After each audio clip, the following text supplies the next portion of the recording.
ahora sí, arranquemos. ¿Por qué estamos acá y por qué por primera vez en la historia de Colectivo 23 tenemos un Inspiration Shot o un de inspiración abierto al público?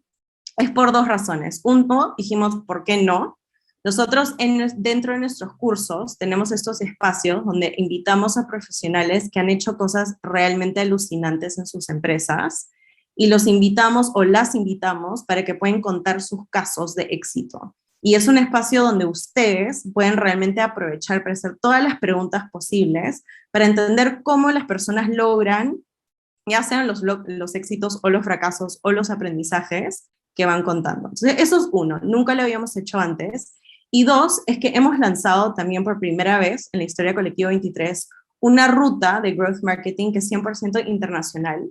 Les voy a contar al final qué tan internacional es, pero es tan internacional que tenemos personas de TikTok, de Kavak, de Didi, y ahí de muchas empresas más que van a ser justamente los practitioners y que van a enseñar a este primer cohorte, que es la primera vez que vamos a tener un cohorte que es completamente multipaís, y nada, así que esto también, este espacio es para que puedan un poco probar y entender cuál es la metodología, cuál es un poco el sabor de las clases en colectivo, y obviamente para que puedan aprender un poquito más sobre qué exactamente es growth y qué es growth marketing. Pónganme un puntito en el chat todos quienes no tienen idea qué es growth y sienten que es otro de esos buzzwords que como que van saliendo y como que, ya, bueno, es uno más que tengo que aprender y tengo que, ya, ahí. Bueno, solamente Luis y Ricardo, okay. Nadie más quiere hacer ¿no? Ya, bueno. Luis y Ricardo, espero que al final, voy a hacerles la pregunta al final, si es que les convencemos que realmente growth o crecimiento es algo que todos deberíamos entender y es una estrategia que todos deberíamos seguir. Entonces, ahora sí, antes que Álvaro, que está ahí ansioso para arrancar el Inspiration Shot, no sé, se vaya del Zoom, voy a presentar a Lucía. Lucía, muchísimas gracias por estar con nosotros y nosotras esta noche. Lucía actualmente es la Customer Retention Manager en Frubana. Anteriormente ella trabajó como Product Lead en Quantum Talent, ha sido líder del proyecto de transformación digital en AENSA.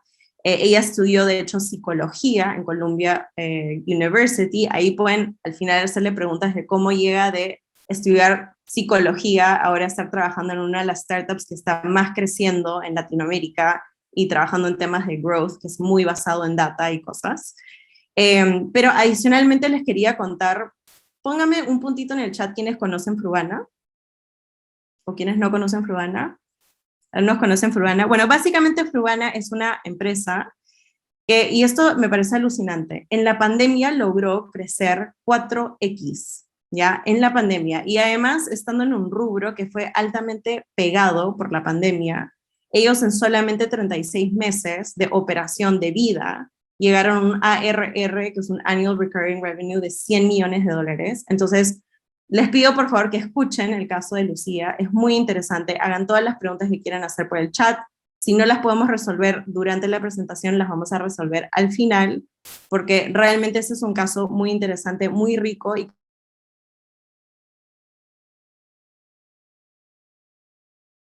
creo que hay mucho aprendizaje que todos y todas nos podemos llevar. Se me cortó el internet, pero ya estoy de vuelta. Lucía, con eso te dejo para que ya podamos hacer el switch de pantallas. Este es el momento un poco raro en Zoom donde hay que hacer ese switch. Y nos vamos a ver todas las caras mientras que Lucía empieza a proyectar. Así que Lucía, nada, muchísimas gracias por estar acá con nosotros y nosotras, y ya dejo para que arranques. Listo, ¿ahí ya se ve bien? ¿Estamos? Perfecto. Sí, se ve bien. Pues bueno, bienvenidos todos, muchísimas gracias y gracias a todos por conectarse hoy día para escuchar el Frubana. De hecho, como dice Cristina, creo que es un caso en el que se puede aprender muchísimo. No vamos obviamente a poder cubrir todo de lo que se ha hecho y de digamos, los esfuerzos que se han hecho además en distintas áreas de Frubana para poder lograr esto. Pero nada, voy a tratar de al menos darles unos vistazos de algunas cosas que se han hecho con particular foco dentro del área de growth, ¿no?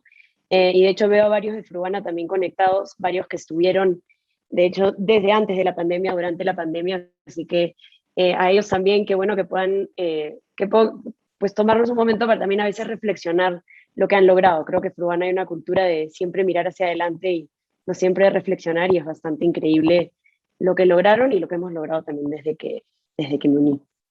Entonces empecemos, ¿no? Como contó Cristina, ¿qué es Fruana? Pues Fruana quiere ser el one-stop shop de todos los restaurantes en Latinoamérica. Lo que hacemos es conectar agricultores y productores directamente con la ciudad, con los restaurantes, a través de una plataforma digital y una cadena de suministro potenciada por tecnología, ¿no? Lo que queremos es traer transparencia, eficiencia y con eso pues mejores precios tanto para los productores como para los restaurantes, ¿no? De hecho, fun fact, Fruana fue la tesis de la Universidad de Fabián, del fundador. Así que ese documento donde ven Fruana es de julio del 2012. Él recién lo fundó en el 2018, así que creo que también es bien interesante si algún día pueden escuchar a él contar un poco cómo sucedió eso. Pero entonces, ¿cuál era la oportunidad acá? Básicamente es que en Latinoamérica hay 1.5 millones de restaurantes, ¿no? Los cuales gastan anualmente más o menos 100 a 120 mil millones de dólares en sus productos, ¿no? Para que puedan dimensionarlo, digamos, la oportunidad de mercado que se pelea en Rappi, Uber Eats, Pedidos Ya, Globo, iFoods, es un mercado de 20 mil millones de dólares. Esto es 120. ¿Y quién es el jugador, digamos, que está ahí? Es básicamente esto. ¿Qué es esto? Es la central de abastos en Ciudad de México, o Corabastos sería el equivalente en Bogotá. ¿Qué es esto entonces? Es digamos, un mercado mayorista, que en este caso en México es un mercado que tiene 370 mil visitantes diarios, se mueven 9 mil millones anualmente de dólares, hay 10 mil carretilleros dando vueltas todos los días, llevando productos de un lado a otro. Yo que he ido, o sea, si no tienes, si no tienes cuidado te atropellan. Y es el mercado mayorista más grande del mundo. Entonces, el mercado en el que está jugando Fruana no es un mercado con, digamos, 20 startups y con un montón de tecnología, es un mercado donde nuestro competidor es más bien un mundo totalmente offline, muy arraigado, y de hecho pues se hace así desde hace 2000 años o más, ¿no? Que es ir a un mercado a comprar lo que se necesita. ¿Y quiénes son estos clientes que están tan acostumbrados también a esta manera de hacer las cosas? No son cadenas, este es el cliente de Fruana, ¿no? Es un restaurante pequeño, informal, donde muchas veces la dueña o el dueño también está en la cocina, y son básicamente los restaurantes a los que todos los que vivimos en Latinoamérica estamos acostumbrados a ver en absolutamente cada esquina. Ese es el cliente de Fruana, ¿no? Que creo que ese es algo que muchos no saben cuando leen de nuestro negocio, ¿no? Y que creo que comienza a darte una idea de también lo difícil y lo innovador que es meterse a este segmento. Entonces, ¿cómo empezó? Pues de una manera en verdad bastante sencilla. Esto fue hace 39 meses, ¿no? Y fue la primera validación, que era, ok, existe este mercado en donde pues, todos los restaurantes de Latinoamérica van a comprar lo que necesitan, pero queremos saber si es que hay un dolor ahí, si es que hay una mejor manera de poder, digamos, servir a los restaurantes con una propuesta de valor, de mejores precios, de una entrega a la puerta de tu negocio y algunos otros beneficios más. ¿Cómo empezó esa validación? De la manera más simple posible. No piensen que acá había la gran tecnología. Fue un Google Form donde había tipo digamos, unos pocos productos. Eso iba a un Google Sheet. Literalmente las primeras órdenes las fueron a comprar a un supermercado, porque la idea no era validar los costos, era simplemente validar si el proceso desde el punto de vista, digamos, del cliente funcionaba. Y luego, literalmente en sus propias camionetas, fueron e hicieron la entrega. Una vez que eso funcionó unas cuantas veces, dijeron, ok, hay que sacar una pequeña bodega y comenzaron a andar. Entonces fue una bien pequeña validación y con eso empezaron a validar todo el modelo. Y además lo comenzaron a hacer con la misma técnica. No fue un approach distinto, es validar lo que necesitas para poder ir ampliando un poco, digamos, esta propuesta de valor, este modelo, y poco a poco ir validando lo que necesitabas para seguir construyendo una empresa, una propuesta de valor y los procesos que necesitabas. Entonces era una estrategia muy de lo mínimo viable que necesitas de esta función, de este proceso, como para poder soportar los siguientes 3 meses o 4 meses. Y una vez que ese proceso comienza a romper, recién lo atiendes y comienzas a seguir. Digamos, y sigues con la siguiente necesidad o el siguiente fuego, ¿no? Algo que aprendí en Fruana es, van a haber miles de fuegos, tienes que aprender a ignorar fuegos y solo atender los que verdaderamente pueden hundirte el tema. ¿A dónde han llegado? Pues en septiembre se vendieron 8.2 millones de kilos de comida, lo cual equivale a 20 millones de platos de comida. O sea, hay 20 millones de platos de comida en toda Latinoamérica el mes pasado, que se hicieron con ingredientes comprados en Fruana. Entonces creo que eso, a veces hablar de ventas no te dimensiona verdaderamente el tamaño que ha tomado esto, pero creo que hablar de 20 millones de platos de comida, creo que es algo que todos podemos como entender, ¿no? Entonces esa es la escala a la que hemos llegado hoy. Ahora quiero contar un poquito cómo fue ese camino, ¿no? Entonces Fruana empieza en junio, julio del 2018. Los primeros meses obviamente fueron con estas validaciones tempranas a escala muy pequeña. Recién en febrero del 2019 es que comienza a agarrar velocidad, ya le mete un poco más de inversión. Entonces, por un año, el ritmo al que creció Fruana fue multiplicarse 4 veces cada 4 meses, ¿no? Es un ritmo enorme que creo que lo que hablaba ahí, porque a pesar de las ineficiencias tremendas que había en el caos, que era por operaciones, digamos, y en muchísimas otras cosas, las cosas verdaderamente pegadas con tape, pues fue que había una necesidad, ¿no? Y esa fue la primera validación, ese famoso Product Market Fit. Eso es exactamente lo que están viendo en la pantalla, ¿no? Esto no está hablando de qué buenos procesos digamos, tenían o lo que sea, es puro y duro una validación de Product Market Fit, ¿no? Ahora, ¿qué pasó el año, digamos, en febrero 2020, marzo? Pues COVID. Entonces imagínate en el jaque que pone a un negocio que le vende a restaurantes que iban a cerrar, a restaurantes además informales, que no están en Rappi, no están en Uber Eats, en ningún lado, que viven del flujo, digamos, peatonal, y que además cuya adquisición se daba con vendedores de campo. Entonces, ¿cómo continúas creciendo en una situación así, ¿no? Y pues Fruana siguió creciendo. Obviamente los primeros meses fueron de mucha adaptación, fue bastante, porque ahí sí digamos, las cuarentenas estaban más fuertes, pero una vez que, digamos, como que el negocio comenzó a agarrar nuevamente vida, yo te podría dar un montón de razones de por qué. Creo que tienen que ver con resiliencia, adaptabilidad, una cultura también de cero excusas. Pero eso fue lo que permitió también de que podamos seguir creciendo durante una, digamos, época que creo que muchos, inclusive los, digamos, inversionistas más tal vez como esperanzados, habrían pensado que era imposible, ¿no? Y creo que algo que aprendí de vivir yo más bien en esa época, yo entré en agosto del 2020, fue que cuando yo llegué me encontré a una empresa más emocionada que nunca por el reto que tenían, a un equipo que además estaba pensando en, ok, si yo había pensado dedicarle el 100% de mi tiempo a crecer en los siguientes meses, pues ahora tengo, digamos, no solo voy a crecer al máximo de lo que me dé el mercado, pero toda la energía que tengo de más la voy a invertir en pensar en los siguientes 6. Entonces creo que eso fue lo que permitió de que puedas doblar más, porque esos meses donde, digamos, no había, digamos, mucho negocio por hacer más allá del, digamos, no había mucho, estaban pensando en cómo logramos, por ejemplo, de que Fruana abrió Brasil un poquito antes de la cuarentena, entonces tuvieron que cerrarlo casi inmediatamente, fueron semanas. Y esos meses fue pensar cómo podemos hacer que la apertura en octubre del 2020 de Brasil sea lo mejor posible. ¿Cómo podemos prepararnos para que si hoy día, digamos, nuestra tecnología con la justa nos está aguantando las órdenes, cómo podemos hacer de que nos pueda aguantar el volumen que queremos tener en diciembre? Entonces hubo como que mucho, digamos, de trabajar en el equipo, en adquirir talento, para poder correrse la ola que sabían que iba a venir eventualmente, ¿no? Y eso es lo que ven un poco en pantalla, ¿no? Entonces, también creo que les quiero dar como un poquito de idea de cuáles son las fuerzas que están detrás de un crecimiento tan exponencial, ¿no? Y que hacen que cada dólar que tú le metas, digamos, a Fruana pueda tener un impacto multiplicador. Entonces, estas son las interacciones claves del modelo de Fruana. Tú tienes más clientes, que significa que tienes más demanda capturada, eso hace que más proveedores quieran entrar a tu plataforma, con lo cual puedes negociar mejores términos y eres más atractivo, tienes una menor estructura, digamos, de costos, y con eso puedes ofrecer mejores precios. Un loop bastante bonito, ¿no? Pero va muchísimo más allá, porque tienes más proveedores y significa que comienzas a tener una mejor selección. Comienzas a tener una mejor selección y eso no solo te hace ser relevante para clientes que tal vez cuando solo vendías frutas no eras atractivo, sino que además a los que ya te compran más de todo lo que tienen que comprar y comienzas a convertirte en ese one-stop shop, en ese lugar en que ya es difícil dejar, ¿no? Entonces comienzas a tener no solo esas ventajas competitivas iniciales, sino también efectos de red locales por simplemente como que el loop, digamos, de retroalimentación positiva. Y por el otro lado, mientras más clientes tienes, comienzas a tener mayor densidad.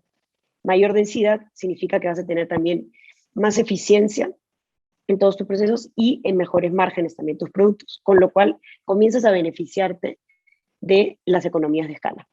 Entonces, son estos loops, tanto el interior como estos dos de los lados y varios más que ya no he graficado, que hacen que tú le metes $1 a Fruana y tenga, digamos, un impacto que no solo es en ese mismo, digamos, como que para lo que lo invertiste, sino que los efectos de eso, efectos secundarios, también le metan más potencia al modelo, ¿no? Y creo que esto además grafica muy bien cómo el crecimiento de Fruana no es por los esfuerzos del equipo de Growth y todo el resto son simplemente actores secundarios. O sea, lo que hace operaciones es crítico para que Growth pueda seguir creciendo. Lo que hace Growth, digamos, destraba un montón de beneficios y cosas que logística luego tiene que poder aprovechar. Y así en cada equipo. Entonces, lo que ha hecho Fruana es que más allá de que haya un equipo que se llama Growth, es que todas las áreas son parte, de alguna manera, del modelo de Growth, ¿no? Pero bueno, igual, Growth Marketing, hagamos igual el doble clic en Growth, ¿no? Entonces, ningún modelo de crecimiento exitoso y sostenible puede existir sin retención, ¿no? Hay muchos, los típicos errores es enfocarse en adquisición y pensar que crecer es adquirir clientes, pero lo más importante es retención y sobre todo entender que retención es un output. No es algo, digamos, no es algo que tú puedes directamente estar afectando, es el resultado de otras variables y estar reteniendo, digamos, ventas o gross merchandise value, como lo llamamos en Fruana o GMV, solo lo vas a obtener si verdaderamente tienes mucha claridad y mucho control sobre las variables que te causan ese, digamos, crecimiento o retención de tus ventas. Entonces, ¿cuáles son las variables del caso, por ejemplo, de Fruana? Digamos, esto se puede armar obviamente de varias maneras, pero una manera de armarlo es entenderlo como, ok, mis ventas son multiplicar todos los clientes activos que tengo por el, digamos, promedio de revenue por usuario a la semana, por ejemplo. Ok, entonces estos dos son los inputs de retener mi GMV, ¿no? Pero luego haces el doble clic y cada uno de esos tiene obviamente unos inputs ellos mismos, ¿no? Que tienes, por ejemplo, clientes activos se conforman por los nuevos, por los que lograste retener y los que lograste reactivar. Y luego el ARPU o Average Revenue Per User es digamos, es el resultado del número de órdenes por usuario a la semana, si es el periodo que estamos usando acá, por el valor promedio de la orden o Average Order Value. Y luego además cada uno de esos también tiene lo que viene a ser un como leading indicator o input que te logra eso. Por dar un ejemplo, ¿cómo conseguimos nuevos clientes en Fruana? En buena parte todavía es con vendedores de campo. Entonces, si yo necesito tener 100 nuevos clientes, yo ya sé más o menos cuántos clientes me puede traer un vendedor de campo, entonces yo sé cuántos vendedores de campo necesito para lograr 100 clientes a la semana, ese es mi objetivo. Entonces, si yo no estoy velando porque el input esté ahí, que es decir, esté cumpliendo mi objetivo semanal de cuánto headcount activo tengo de vendedores, entonces yo voy a tener un hueco en clientes nuevos, voy a tener un hueco en clientes activos y voy a tener un hueco en gross merchandise value y no voy a lograr la retención. Entonces, y así puedes verlo por las diferentes, ¿no? Por ejemplo, algo que nosotros, digamos, que en Fruana es cierto, es que lo que te da como órdenes muy seguidas es frutas y verduras, porque obviamente es rápidamente perecible a diferencia de, no sé, arroz o inclusive proteína que puedes congelar. Entonces, el número de órdenes por usuario por semana, digamos, la variable que más lo mueve es si es un cliente que me compra frutas y verduras. Entonces, si yo veo que la penetración de frutas y verduras está cayendo, yo sé que va a bajar el número de órdenes por usuario por semana, yo sé que va a bajar, entonces, a pesar de que mi average order value se quede igual o aumente, lo más probable es que no le llegue al average revenue per user y no logre la retención. Entonces, es clave que yo, y lo he visto cuando a veces, no sé, he trabajado con un emprendedor que estaba contando un poco el negocio que dice, estas son mis ventas a la semana, y yo, perfecto, ¿cómo las logras? Silencio. O sea, si no sabes cómo lo logras, todas las semanas va a ser un misterio si llegaste o no, o por qué no llegas. Tú tienes que saber qué es lo que verdaderamente tienes que estar mirando, porque tú no tienes que estar mirando las ventas, digamos, simplemente como, ok, ¿cuántos clientes retuve? Tú tienes que estar mirando si estás haciendo lo que te lleva a retener a los clientes.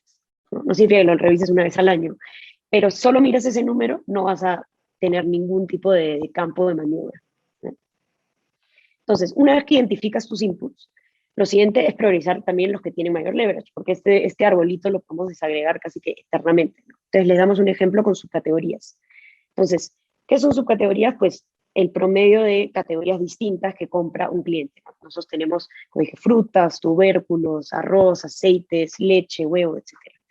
Entonces, a lo que hemos encontrado es que hay una correlación entre el número de subcategorías que tú compras y cuánto termina valiendo tu orden, ¿no? Por más que pueden haber órdenes muy grandes y solo frutas, pero por lo general mientras más categorías tienes, significa que también somos más parte de tu share of wallet.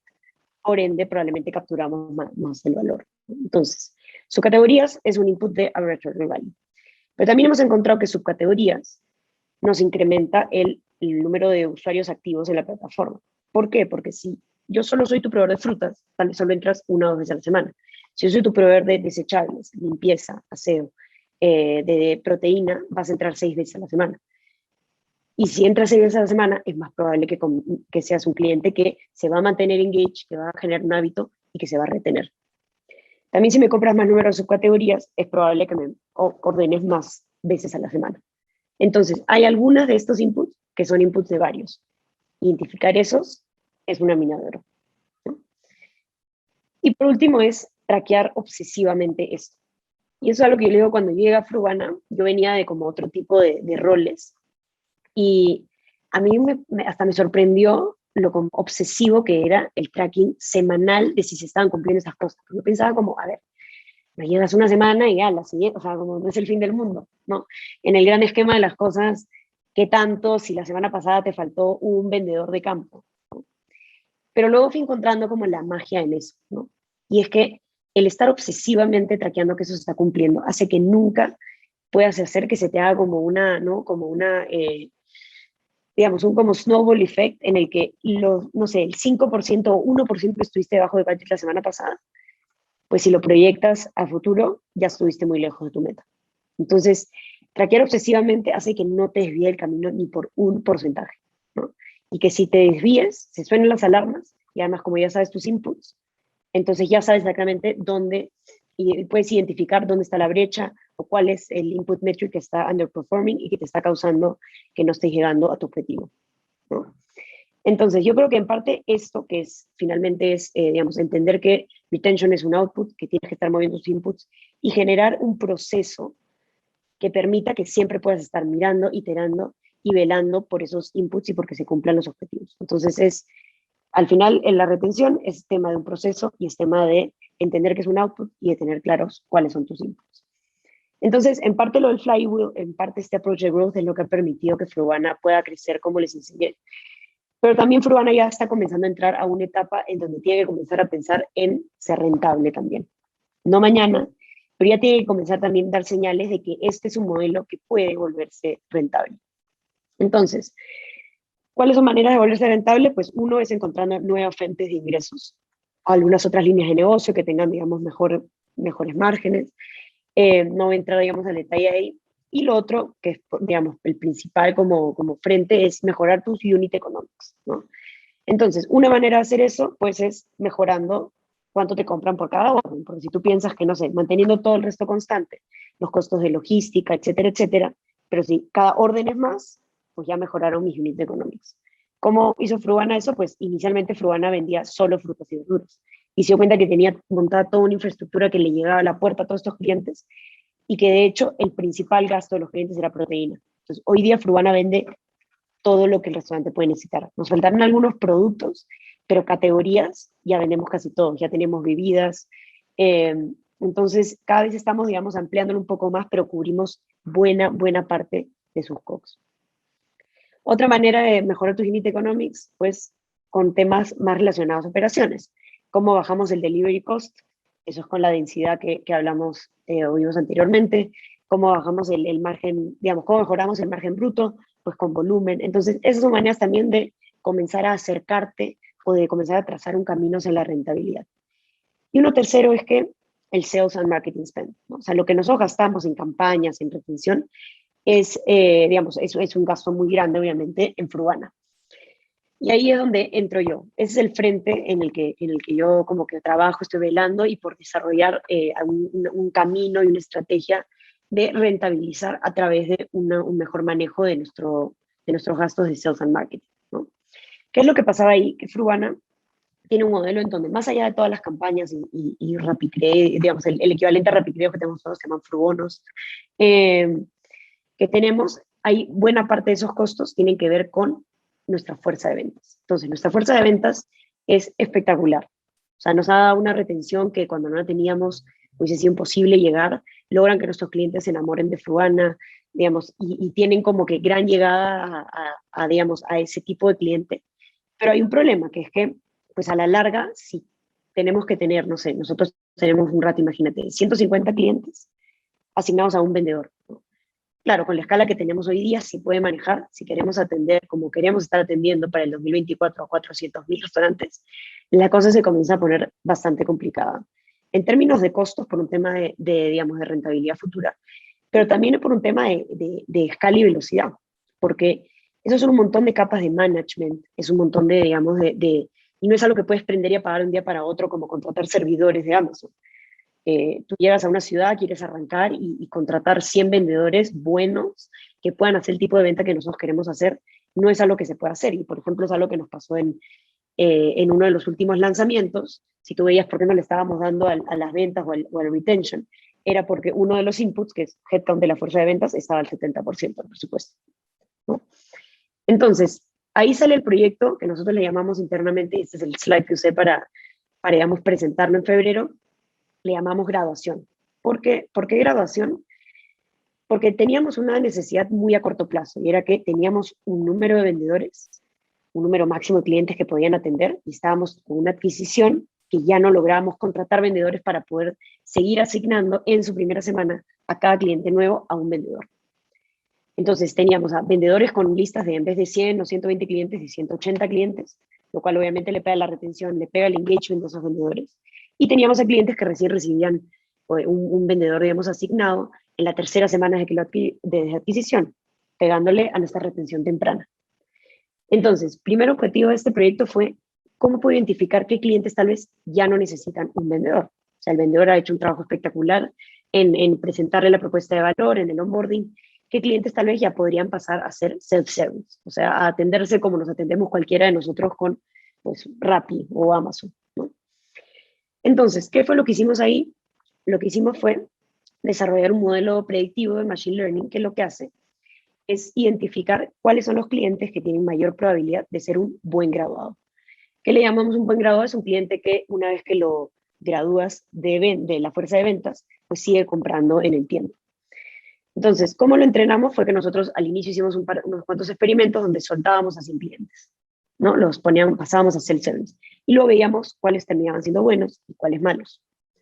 Con esa data, el modelo aprendía a identificar qué características lo ayudan a distinguir entre uno y otro. Y con eso, pues, evaluábamos la precisión del modelo, ¿no?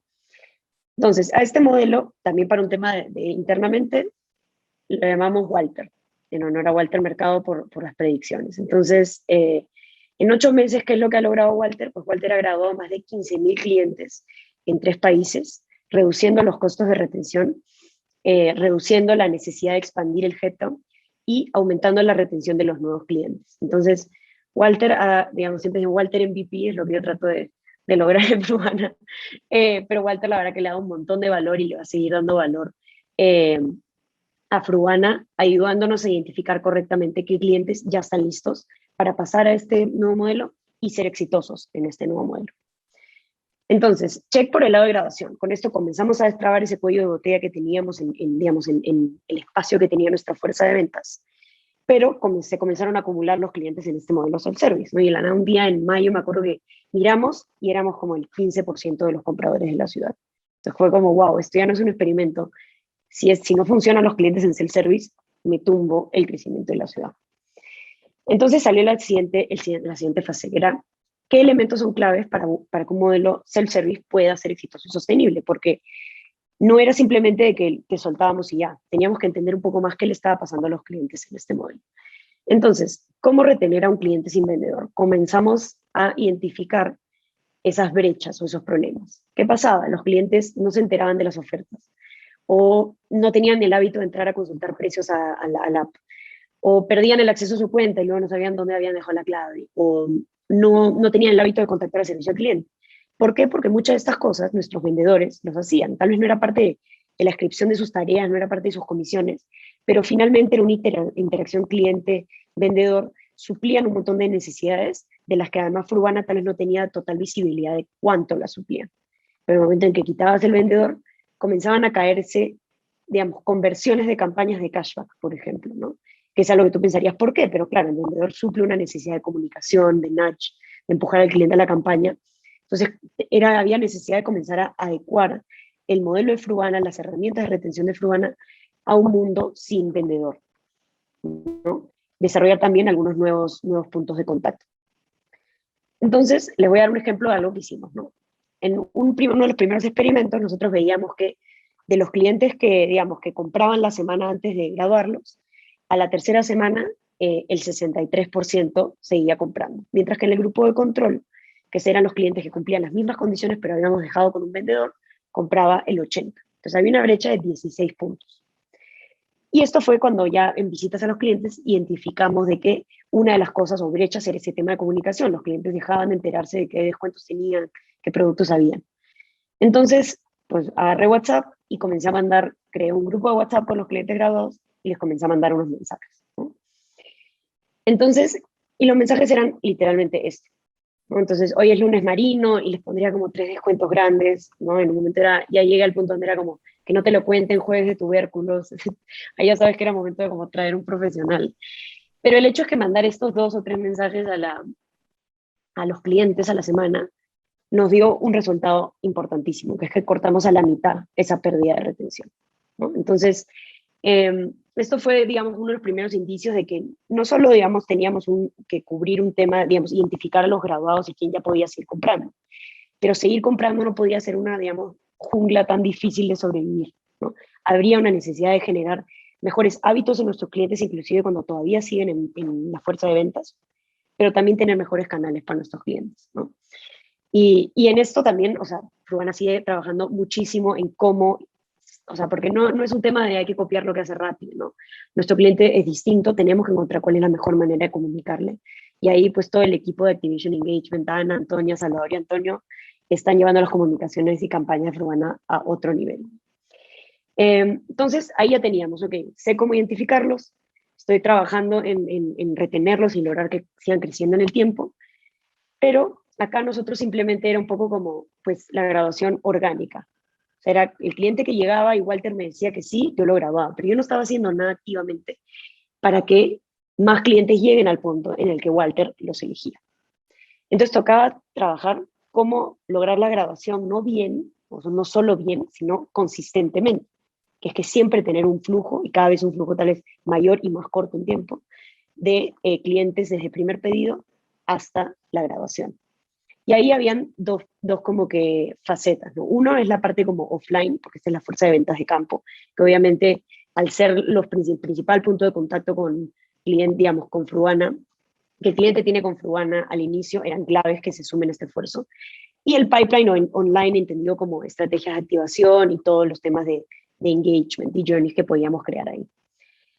Entonces, este frente es por lejos el más complejo de hacer, porque es transformar algo que está en curso, de donde viene la mayoría de ventas de Fruana, son comisiones, son personas, es cultura. Acá nada, no puedes hacer A/B testing y soltarle unas comisiones distintas a unos y a otros.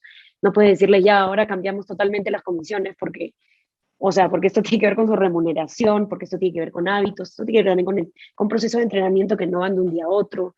Entonces, este es el frente, digamos, más complejo y del que yo por lo menos he aprendido más, ¿no? Entonces, ¿qué pasaba al inicio? Walter eligió un graduado, el graduado lo quitábamos de la lista del vendedor y los vendedores comenzaban a escribir esto. Porque claro, lo que pasaba es que sí les quitábamos a sus mejores clientes, porque eran los clientes que tenían los mejores hábitos, indicadores, etc. Entonces dijimos, ok, no sé, ¿qué podemos hacer para que no nos cueste tanto? Hay que dar un bono. Cada vez que quitamos un cliente de tu lista, te voy a pagar un incentivo. No funcionó en absoluto. ¿Y por qué? Porque yo creo que cometimos 2 errores. El primero era el incentivo no estaba alineado con los comportamientos deseados. ¿Qué pasa? El graduado lo elegía Walter. O sea, no importa lo que hacía el vendedor en la semana para lograr un mayor graduado, no era una relación ni directa ni de segundo nivel. Porque Walter lo elegía, Walter veía un montón de otras variables que no le damos visibilidad al vendedor. Entonces, era una relación demasiado difusa y no había un comportamiento específico que estábamos tratando de mejorar, era como hazlo mejor cliente, ¿no? Y lo segundo, y ahí error total, graduación es un output. Yo estaba tratando de mover la graduación cuando es lo mismo que tratar de mover el GMV directamente. La graduación yo la tenía que mover moviendo y enfocándome en los inputs, ¿no? Entonces, ¿qué fue lo siguiente que hicimos? Y es que identificamos que la principal barrera para graduarte era que no eras un cliente que consistentemente pedía por sí solo usando el app. Entonces, a eso le llamamos las órdenes sin asistencia, y lo que hicimos fue poner una meta de un objetivo semanal que tenía cada vendedor de que del total de sus órdenes logradas, cuál porcentaje tenían que ser órdenes sin asistencia. Y eso sí no funcionó. ¿Por qué? Porque era un comportamiento muy específico, era como enseña a usar el app, logra que monte la orden por sí solo, era medible y estaba muy ligado como que, ok, esto es lo que tú logras, es un número que tú puedes controlar y ver todos los días y por el que yo te voy a, digamos, dar un incentivo para. Y el impacto fue el siguiente, miren, entre marzo y julio, cuando había el bono por graduado, el número de órdenes sin asistencia se quedó flat, es más, hasta empeoró 10%. Y no lográbamos graduar más que 300 clientes a la semana. A partir de julio, que empezamos a trabajar en todo un tema de awareness y de una campaña de comunicación y también poner estos incentivos de órdenes sin asistencia, hemos logrado incrementar la independencia o como de, digamos, o la, no sé, familiaridad de nuestros clientes con el app en 62%, y hoy día estamos graduando el doble de lo que graduábamos semanalmente que a inicios de julio, ¿no? ¿Y qué fue acá, clave acá? Es enfocarte en el input, que sea muy claro cuál es la mecánica por la que mueves esto y causas esto, y sumar a las personas al cambio, ¿no? O sea, por ejemplo, hay una supervisora de vendedores que se llama Gisette en Barranquilla, que cuando conversé con ella y que me cuente cómo ve este tema, o sea, ella tenía tanta energía, tanto compromiso por llevar esto adelante, y además, ella creo que lo que identificó fue cómo esto también beneficiaba mucho a los vendedores en sí. Les daba calidad de vida porque no se pasaban todo el día montando pedidos, les liberaba tiempo para poder estar enfocándose en upselling a los clientes en vez de solo el selling. Y además decía, hasta les da más tiempo con su familia por no tener que estar desde los domingos a mediodía montando órdenes para comenzar a empezar en la semana. Entonces, en esas conversaciones que yo tengo semanalmente con todos los supervisores de todas las ciudades, que he comenzado, que entendí bien el contexto, logramos alinear bien los mensajes con lo que significa el día a día de los vendedores y pues lograr el objetivo, ¿no? Entonces, este es el proyecto, es cómo logramos, digamos, que a futuro el modelo de retención de Fruana sea más rentable porque tenemos una retención basada en un modelo self-service que cuesta menos, cómo logramos que los clientes puedan llegar ahí y lleguen, digamos, con las mayores probabilidades del éxito, y cómo tiene que ser el journey desde el primer pedido hasta la grabación para que ese proceso sea lo más eficiente y, digamos, exitoso posible, ¿no? La mayor ratio de bateo y en el menor tiempo posible. ¿Cuál ha sido el impacto? Que hoy día el modelo de retención de Fruana es 10% menos costoso que hace 8 meses. No es rentable, pero ahí vamos. Los clientes en self-service representan el 20% de los clientes activos a nivel global y el 30% de las ventas globales. Entonces, ya es significativo, ya es algo que hemos logrado probar que podemos seguir reteniendo, seguir sucediendo cada vez a mayor escala. Y para ponerlo de otra manera, y acá lo pueden ver, es que ese costo, o sea, retener a un cliente en self-service cuesta la mitad. Entonces, ese nuevo costo, antes, digamos, está aplicando toda la parte azul. Entonces, comienzan a ver cómo el total del costo de retención del modelo de Fruana comienza a mejorar si toda la porción azul te cuesta la mitad de lo que te cuestan las otras dos porciones, ¿no? Y en un año, digamos, unas proyecciones, probablemente el 70% de los clientes activos de Fruana van a estar bajo el esquema azul, el esquema que es 50% más barato. Entonces, ¿cuáles son los como takeaways un poco de esto? Lo primero es que retención es un output de un modelo que tiene que ser lo más como predecible, no en el sentido de predicción, pero de que tú sabes que si, digamos, tienes el doble de vendedores, vas a lograr entonces cuántos, digamos, pedidos nuevos digamos, esa semana, con lo cual, como sabes cuántas es tu orden promedio y cuántas subcategorías vas a tener en ese momento, ya sabes cuánto vas a vender. O sea, tienes que tener esa mecánica como si fuese una maquinita de una fábrica, la tienes que tener muy bien entendida, muy bien afinada, para que puedas corregir el camino, porque algunas cosas, como, digamos, como un auto que está avanzando y avanza por años y años, algo se comienza a soltar, tienes que saber cómo volver a ponerlo en curso, ¿no? Entonces, no vale decir, no sé por qué no le pegamos al número. Puede que no le pegues al número, pero dices, ok, es porque yo sé que lo que está underperforming es tal input, ¿no? Y vamos a ver cómo lo podemos solucionar. Lo segundo es que growth es un proceso. Esto no son hacks de un blog de lo que le funciona a Dropbox, lo que le funciona a Airbnb, o estos son tus KPIs que Mixpanel dice que tienes que tener. Cero. Está bien que leas todas estas cosas para que comiences a tener como nuevos modelos mentales de cómo plantear, pero plantear tu propia estrategia.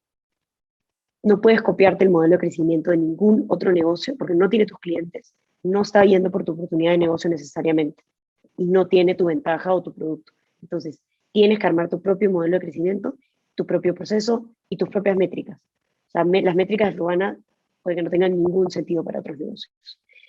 Y sobre todo es un proceso en el sentido de que es tener hábitos rigurosos de seguimiento, de análisis y una ejecución muy disciplinada y data-driven. O sea, esto verdaderamente es cómo podemos ser 1% mejor cada día y es, digamos, traquear, analizar, ajustar y volver a empezar, ¿no? Es de mucha disciplina y de comenzar a tener este proceso bien afinado y, pues, y repetirlo, digamos, en el tiempo, ¿no?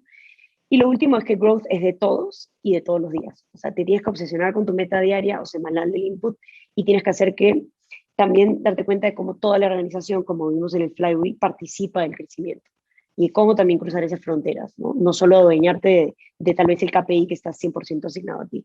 Y por último, tu equipo son tus inputs. O sea, si tú lo piensas así, mi productividad, mi aporte tiene que ver con que mis inputs estén performing. Entonces, tienes que ver también a tu equipo así, ¿no? Todos y cada uno de nosotros somos el de algún input que genere esa retención. Entonces, tienes que tener un equipo en que todos son, digamos, como que cracks y deberían estar ahí y tienen verdaderamente la ayuda, el apoyo, las herramientas y la guía para poder estar performing al nivel que el modelo necesita.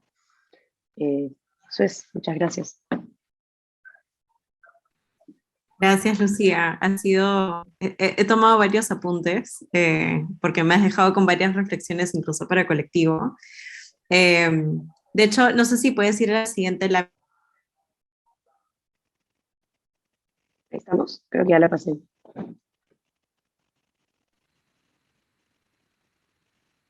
Uy, perdón, se cortó un poquito en internet. Ahí, Lucía, por si acaso te estaban dando aplausos en el chat. Creo que es la parte de remoto que no se puede aplaudir al final de una presentación. Pero antes de entrar a preguntas, porque me puedo imaginar que varios y varias de ustedes tienen preguntas para Lucía, incluso preguntas quizás que tienen que ver con sus propios negocios o un poco como dijo Lucía, o sea, uno no puede copiar la estrategia y las tácticas de growth de otra empresa, porque al final del día, o sea, son otras propuestas de valor, otros clientes, etc. Pero cuando estamos en estos espacios donde escuchamos, por ejemplo, estos...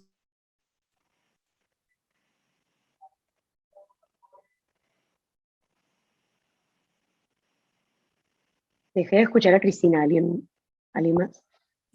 También, no lo Ujú. escucho. Ahorita seguro regresa. Es su internet, ahí está. Sí, aquí está con nosotras. Sí, perdón. Mi computadora suena que está a punto de explotar. Puede haber sido todas las reuniones de Zoom hoy día.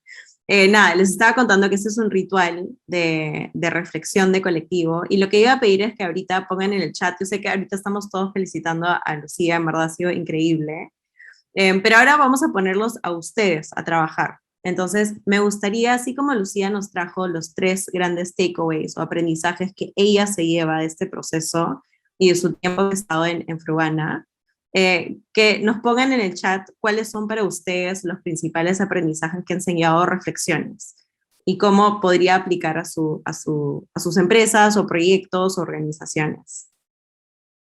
Así que vamos a estar ahí leyendo el chat. A veces es muy fácil escuchar, pero la parte difícil es reflexionar y decir, oye, pero esto cómo, ¿qué me llevo? ¿No? ¿Qué me llevo de este espacio? A ver quién se lanza.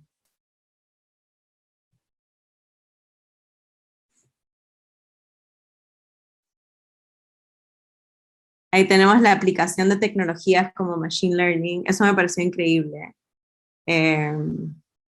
Lo que me pareció increíble también, Lucía, es cómo tienen que balancear eso con la parte de las fuerzas de ventas humanas, ¿no? Y cómo al final del día la tecnología y los humanos tienen que convivir y tiene que haber un balance entre ambos. El ajuste de los KPIs con la fuerza de ventas, efectivamente. Retención es muy importante. Exacto. Mucho análisis y traqueo. Obsesiónate por medir los indicadores. Retroalimentación positiva en todo el sistema, define tu propio modelo. Creo que, ¿sabes? Mira, nosotros que estamos en educación en colectivo, no saben la cantidad de veces que las personas dicen, pero dime la fórmula, explícame Lucía, explícame cómo lo hiciste en Frubana para que yo pueda hacer copy-paste y lo pueda aplicar a mi, no sé, a mi app de vender libros usados. Y en verdad no existe, ¿no? Y muchas veces tiene que ver que realmente con qué te llevas más del lado más profundo y qué puedes aplicar. El Customer Journey, como dice María José, iterar y corregir, generar tus inputs, efectivamente. Yo creo que el hecho de que retención realmente sea un output de tus inputs, creo que eso es bastante, bastante potente. Lu, voy a pedir que dejes de compartir pantalla para que yo pueda empezar a compartir. No se vayan, por favor, porque de hecho va a haber un espacio para que le puedan hacer preguntas a Lucía. Pero antes de eso les quería contar un poquito sobre Growth Marketing, que justamente es lo que nos une a todos y todas ahorita esta noche. Quiero que me pongan un puntito en el chat. ¿Quiénes tienen preguntas para Lucía que quieren hacer? Que se quieren quedar hasta el final. Ahí está Brian.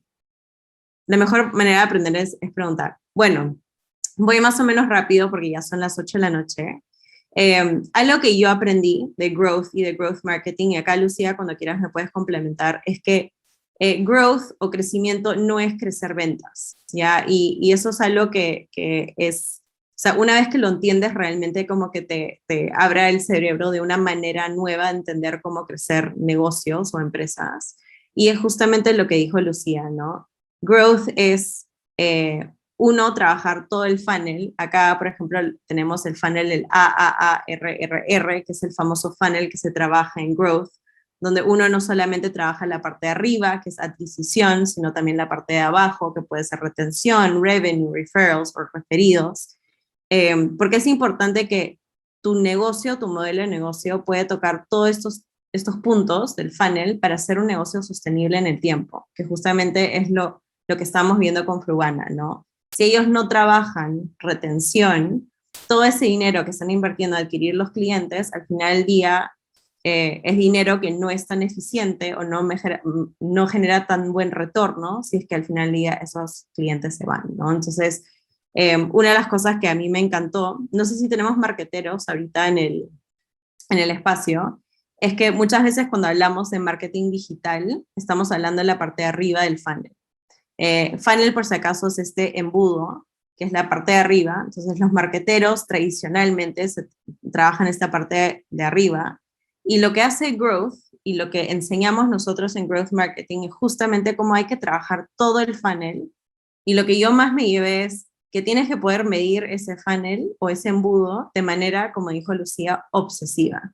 Si no puedes medir qué está pasando entre una parte y otra de ese embudo, no, va a ser muy difícil poder mejorar justamente esas eficiencias. Entonces, de hecho, el curso que tenemos nos enseña cómo trabajar todo este embudo y cómo podemos nosotros armar estrategias, experimentos, etcétera, para poder mejorar, optimizar este embudo a cada una de nuestras empresas, proyectos, etcétera.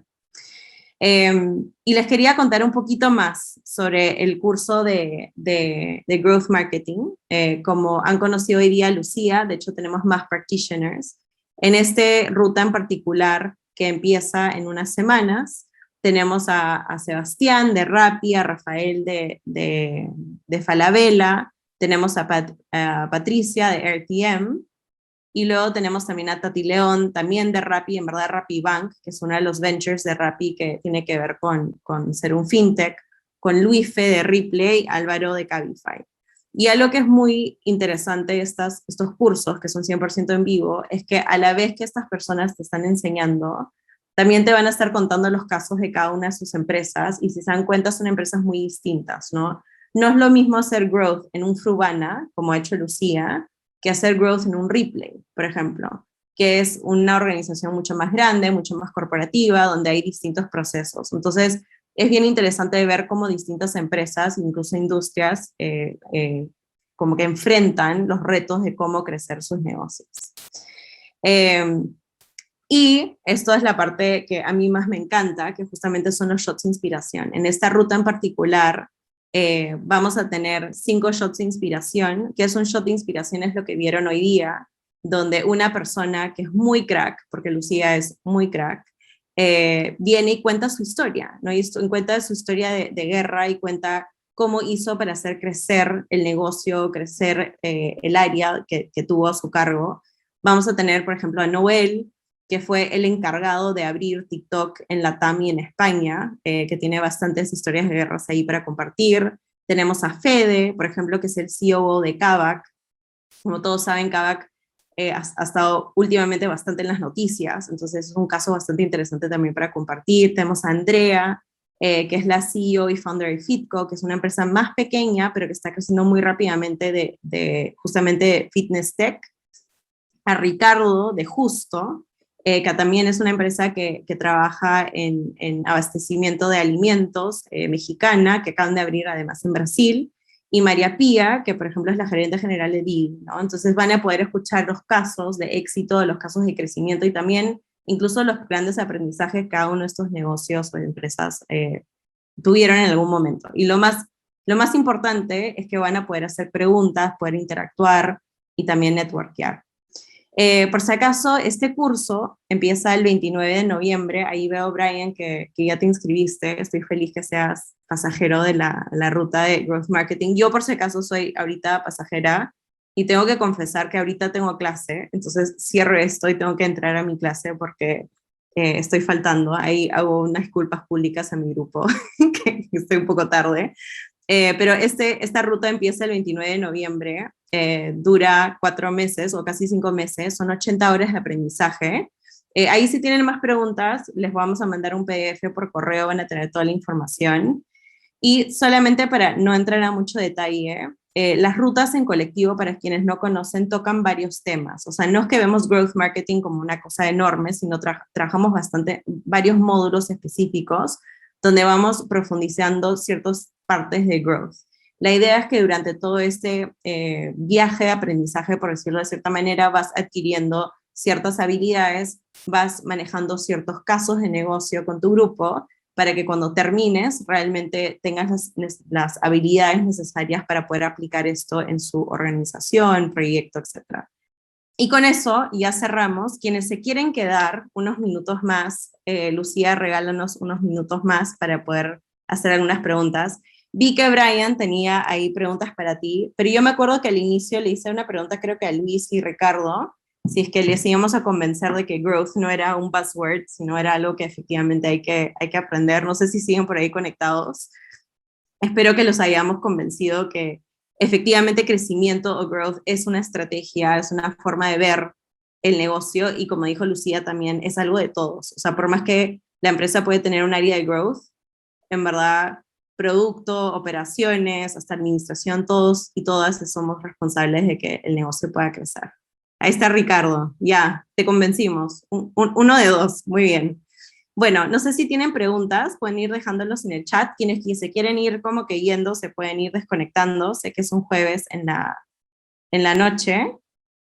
Y Lucía, ahí te vamos haciendo preguntas.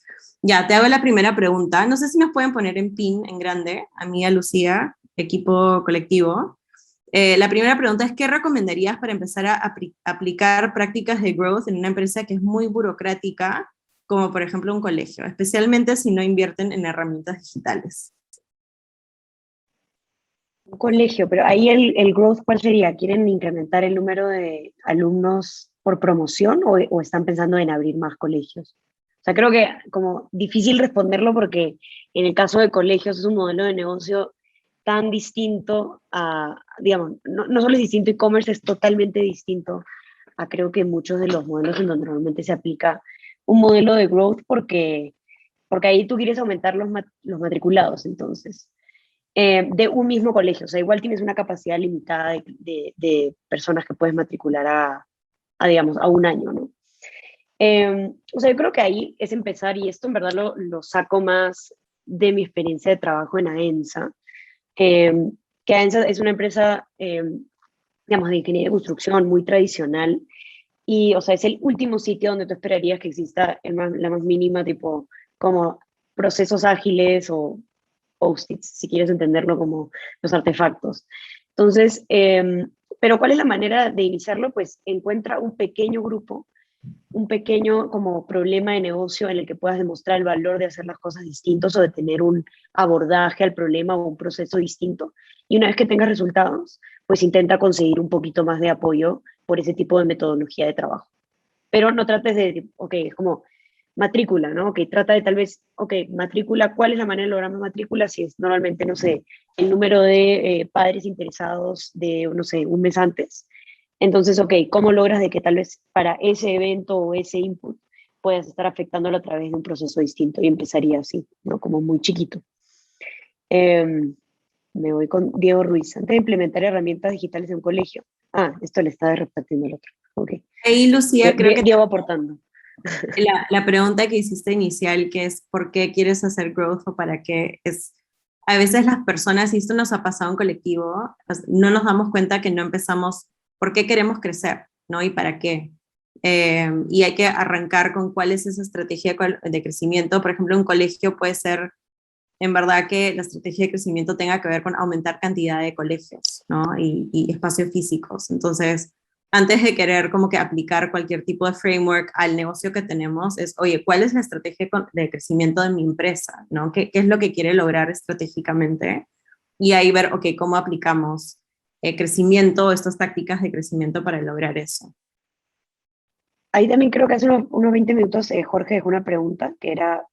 para un modelo de crecimiento es mejor usar el flywheel o el funnel de las métricas piratas. O sea, el flywheel no es un modelo de crecimiento, te diría es como un, digamos, un diagrama que visualiza tal vez nuestra estrategia, digamos, como que de negocio, y cómo, digamos, se retroalimentan los diferentes elementos de esa estrategia de una manera, digamos, como que positiva, ¿no? No es un modelo de crecimiento porque no te dice exactamente cuáles son los inputs, ¿no? Es más, como que es un poco bola gallina, no sabes ni siquiera por dónde empieza, ¿no? En ese caso, un modelo de crecimiento sería más bien el funnel de los Pirate Metrics, pero nuevamente no lo agarres y lo implementes así directamente. O sea, todos esos modelos que encuentras en Internet son modelos mentales, son conceptualizaciones, entonces es simplemente como para que lo uses de cómo pensar sobre el problema, pero, pero arme el tuyo. De hecho, un buen overview de cómo armar el tuyo, cómo adaptarlo, se hace en la parte de modelos de growth del curso de Growth Marketing. Hay otra pregunta que te hace Ricardo, que es ¿cómo se incorpora la reacción de la competencia en el modelo?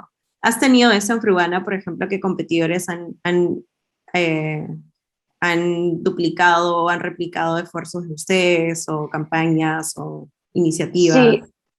Sí, ninguno como que a gran escala, o sea, a ver, en términos de como que competencia es la central de Abasto. Son eso, o sea, si tú dices como que si nos dejan o compran en otro lado donde compran, es ahí o en carnicerías de barrio.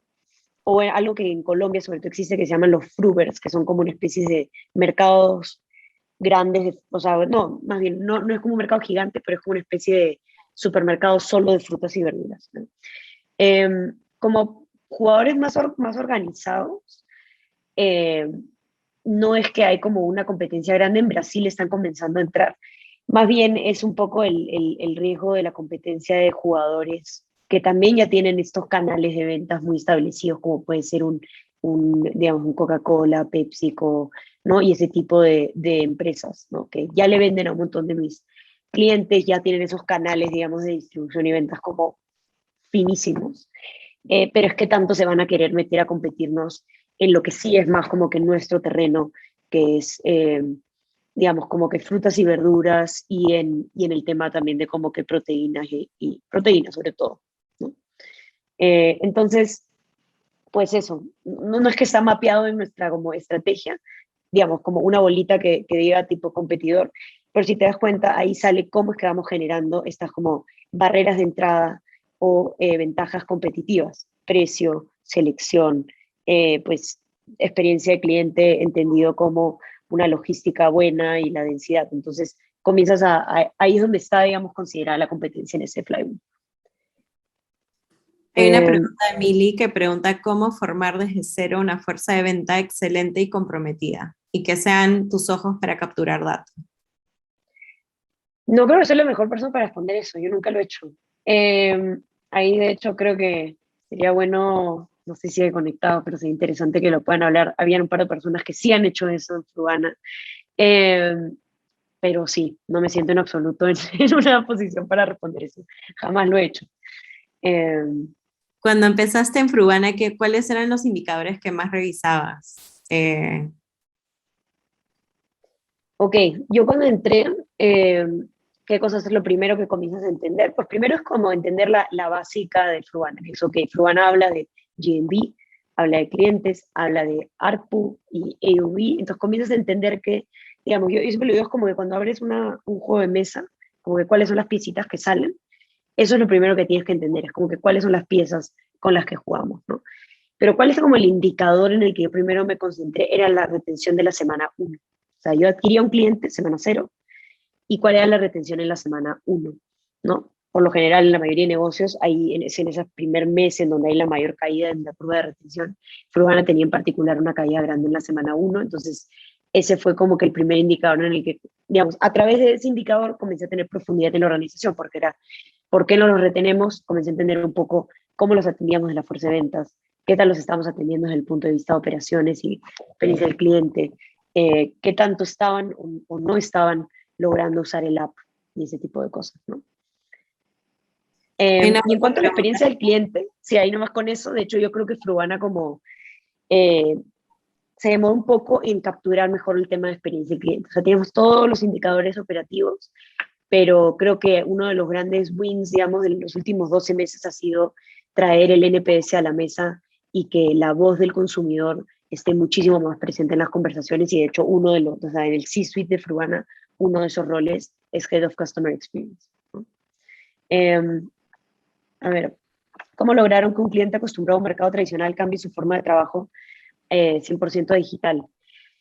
Pues yo creo que al final es por entender los pains, ¿no? O sea, piensa que pueden estar acostumbrados, pero es una experiencia de levantarte a las 4 de la mañana, 4 veces a la semana, para en 1 hora y media de transporte público llegar a un mercado enorme, ir, comprar tus cosas, en caso tengas muchas cosas, tienes que cargar un saco de papas. Luego, si te puedes regresar en transporte público, si no tienes que contratar como algún tipo de colectivo o transporte, en donde te expones además a que te roben o te asalten. Entonces, es un trajín. Están muy acostumbrados, pero también sabíamos que había un montón de pains, ¿no? Entonces, yo creo que cuáles son los, digamos, si tú le preguntas a los clientes qué es lo que valoran de Frugana, el ahorro en tiempo, que me lo traigas a la puerta de mi negocio, la selección, el hecho de que ya no tengan que lidiar con 7 proveedores, sino que tengan que lidiar con uno, y poco a poco estamos cada vez teniendo más ventaja consistentemente en términos de precios. Entonces, pues yo creo que con esos se animaban a abrir el app, ¿no? Y creo que ahí también hubo que como desmitificar eso.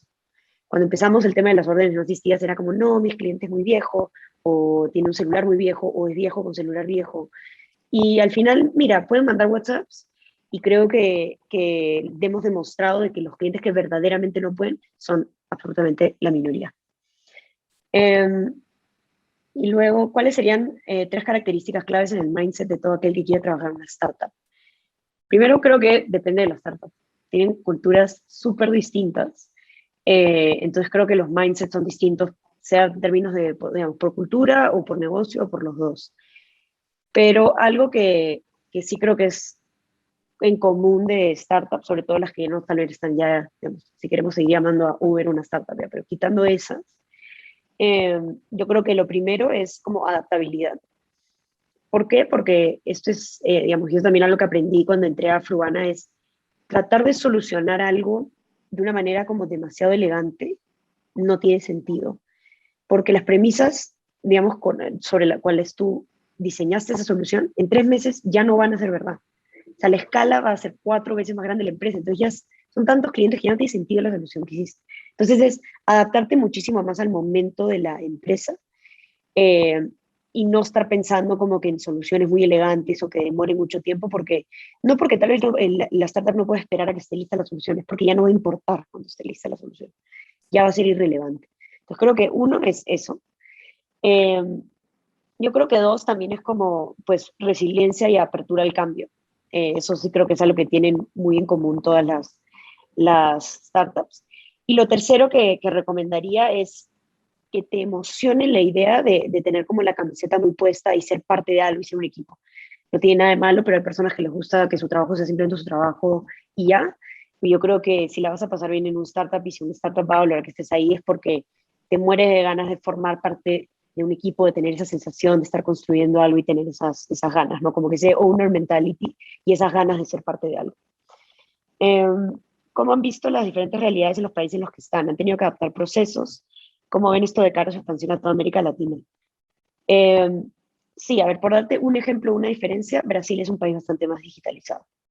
Ahí muchos clientes ya tienen banca digital, inclusive en el segmento al que vamos. Entonces, por ejemplo, es esa una diferencia. Otra diferencia, por ejemplo, es que en México, como es un país tan exportador de agricultura, también los agricultores están más profesionalizados que, por ejemplo, en la sabana, en las afueras de Bogotá. Entonces, vas descubriendo cosas distintas, a veces sorpresivas, y creo que algo que ha aprendido Fruana es, está bueno tener un playbook con el que llegas y de expansión, pero ese playbook, como parte de su proceso, tiene que ver identificar esas diferencias, adaptarse y tropicalizar a la situación. Otro, porque pueden ser diferencias hasta en clientes. Por ejemplo, nosotros vamos a restaurantes, pero en Barranquilla, un tipo de negocio muy normal es una bodega con 3 mesitas. Entonces, claro, llegaron y era como que es un restaurante, es un comercio, no sé qué es. Pero ya, te adaptas y ves cómo es la dinámica en cada ciudad, ¿no? Eh, entonces sí, creo que ahí bien importante es tener como que esa mente abierta a que no es que tú sabes hacer las cosas. Y también tener gente local, siempre ayuda, dice la peruana trabajando para una empresa colombiana en México, pero bueno. Eh, Luego, había una parte que mencionaste con respecto a los incentivos. ¿Por qué no se logró el resultado esperado en Fruana? ¿Por qué? Porque ese incentivo nosotros lo pagábamos por cada cliente que salía de su lista, ¿no? ¿Y qué pasa? Yo no le estaba pagando porque esa persona lograra algo. Era como darle, ¿me entiendes? Era un caramelo. Pero no, esa persona no es que había hecho algo, no había tenido que cambiar un comportamiento para lograr que ese cliente salga de su lista. Ese cliente lo elegía Walter y dependía poco de lo que el vendedor hacía o no hacía esa semana. Yo creo que falló principalmente por eso, porque no estaba atado a un cambio de comportamiento específico y a una acción que el vendedor podía hacer o no durante la semana. Creo que también falló porque a mí me faltó entender mucho más el contexto de esta fuerza de ventas. Y tercero, falló porque inclusive si lo movíamos como que no, era un output, o sea, no me iba nunca a dar esa manera de entender cómo lograr consistentemente el resultado en el tiempo, ¿no?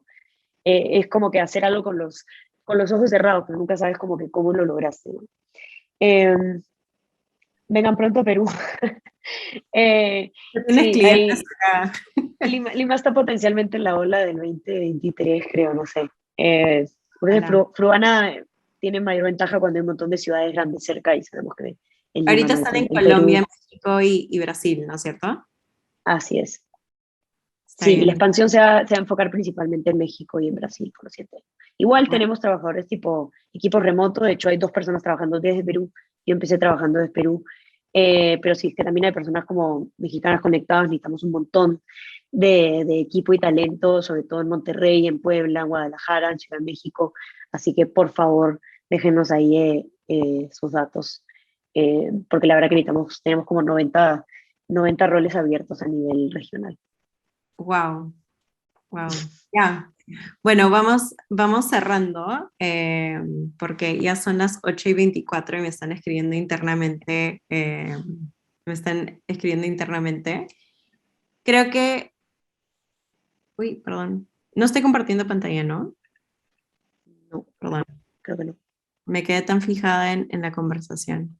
Bueno, solamente para cerrar, quienes quieran pueden escanear el código QR. La verdad, Lucía, bueno, yo he pasado, creo que el resto por las preguntas que te han estado haciendo hasta las 8:30 también.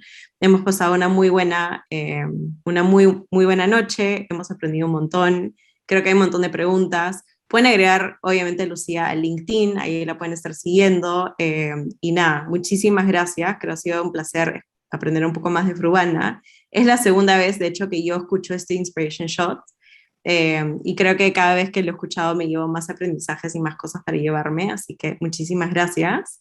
Y nada, espero verlos y verlas todos trepados al colectivo. Pueden siempre hacernos las preguntas que necesitan y nada, seguirnos en nuestras redes. Así que muchísimas gracias a todos y todas.